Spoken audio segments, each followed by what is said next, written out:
Yeah, good day mga ka-journey. Nandito tayo ngayon sa Sharp 4x4 para once and for all makabitan na ng canopy, top canopy itong ating si Hero. So final day na niya na ganito ang kanyang setup. Wala pa siyang canopy dahil lagi na siya ng canopy.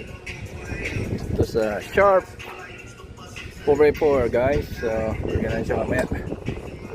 Okay, so ito yung mga available dito. So dealer din sila ng Ironman. So last week nagpalagay tayo ng Ironman roof rack. So ngayon naman yung canopy. So let's see. Ayan yung workshop nila. Okay, nandito tayo sa ating loan car, Hyundai Getz.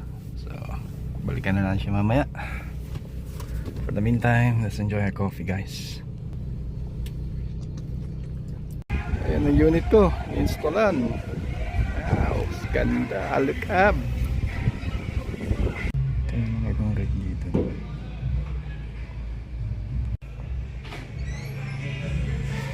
So later, maglalagay din tayo ng rooftop tent. Gaya ng so isip ako ng mas babagay na magaan lang.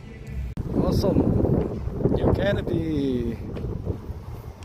Nice, nice. Wow, looks great. Okay guys, so ito na ang ating canopy from Sharp 4x4. Dahil na buksan, automatic siya nag-up. Okay, so ito na si Hero, nasa bahay na. Talaga napalaban kami ng off-roading, so ganyan pa yung gulong, madumi. So ito na yung ating canopy guys. So contour canopy, very good. Ang ganda ng quality. Tapos meron siyang ilaw. So meron siyang built-in na light.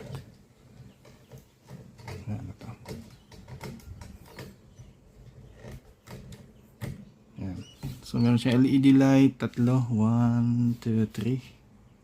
3 LED lights, so which is really good. It's really good when you're night camping. So you have a built-in light. So make sure lang yun na i-turn off mo siya kasi kahit naka-off yung battery, naka-rekta siya. So ayan, naka-wire to.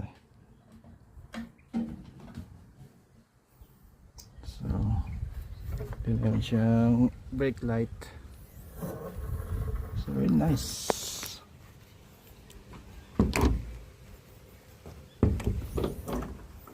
Yan no. Ready na for setup ng drawer, mga drawers, then cupboards. Very nice. So yun yung kanyang full setup na nakabukas lahat. So pag dumating yung ating awning, kakabitan siya sa kabilang side. Then top tent na lang. Pwede na tayo mag-camping. Obviously mas maganda kung may mga drawers para kompleto, marami tayong madala. Meron tayong maliit na buluete, pwede na yun. Hanggang di pa na set up yung DC to DC power source nya, then solar.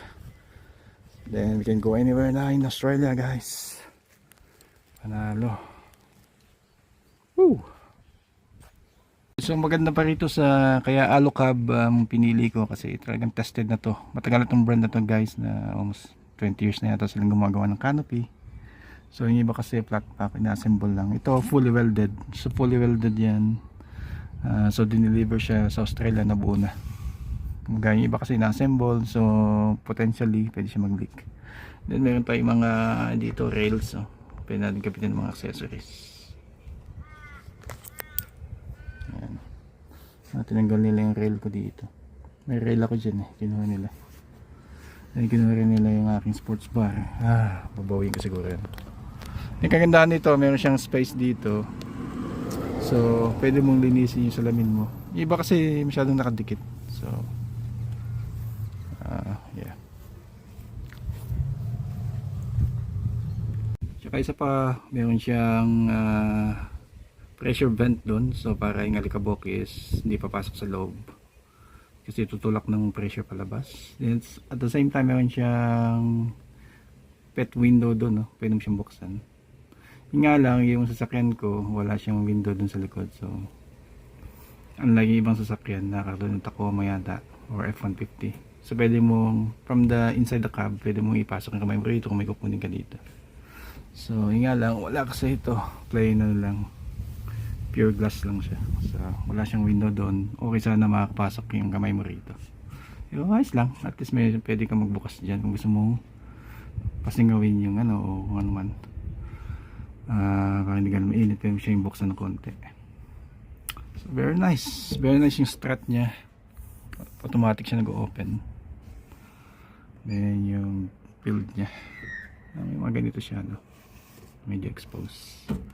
So balak maglagay ng cupboard dito, then same time drawer dyan, dalawang drawers, then AC source dito or DC AC source dyan sa power source dito. Siguro yung butt lock na lang ng Kings ang nalagay ko dito sa side na to para meron tayong power source ng ating fridge. So ayan guys, so ito yung ating Alcab canopy.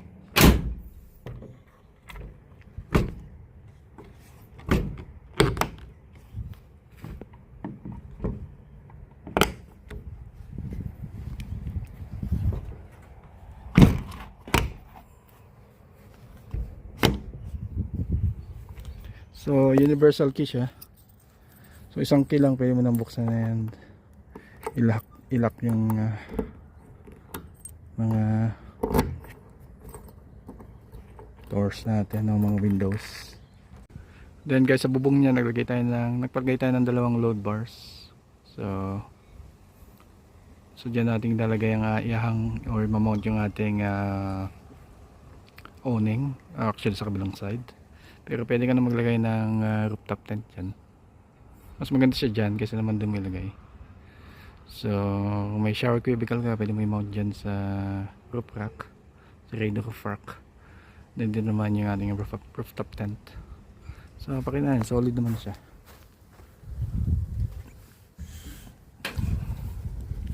So ito yung bubong niya. So ito yung pinaka load bar natin. Solid siya, meron siyang rail dito. Wala nga lang siyang like opening dito para ipasok mo yung screw mo. Pero siguro tatanggalin mo to. Unlike this one, na siya ganun. Opening siya. So ayan, really nice. Mga solid naman. Aluminum, ang gaan-gaan niya. Parang hindi ko ramdam na may canopy na ako. Sobrang gaan niya. So 65 kg lang to. Okay, so ito guys, sinisprayan ko siya ng tubig para makita natin kung nagli-leak siya. Yan. Konting tour lang.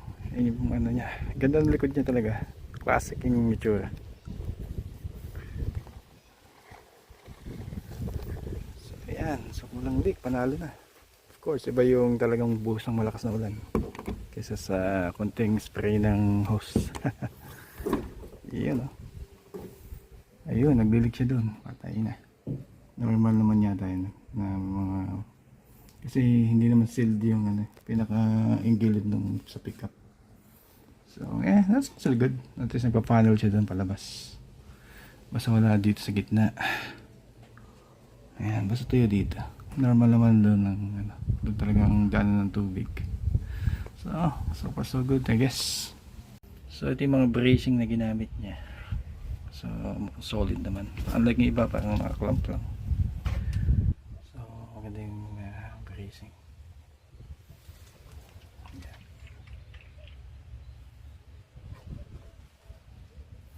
Okay naman yung ano niya. So may rails din siya dito. Maganda siya, ang dami niya rails na pwede mo kabitin ng mga accessories.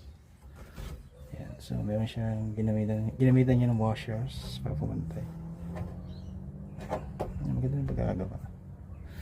So yun lang dito, pag may pumasok tubig, exit naman dyan. So far yun nakita ko. So sabi, okay na okay dito sa loob. Sa loob ng canopy. Yahoo!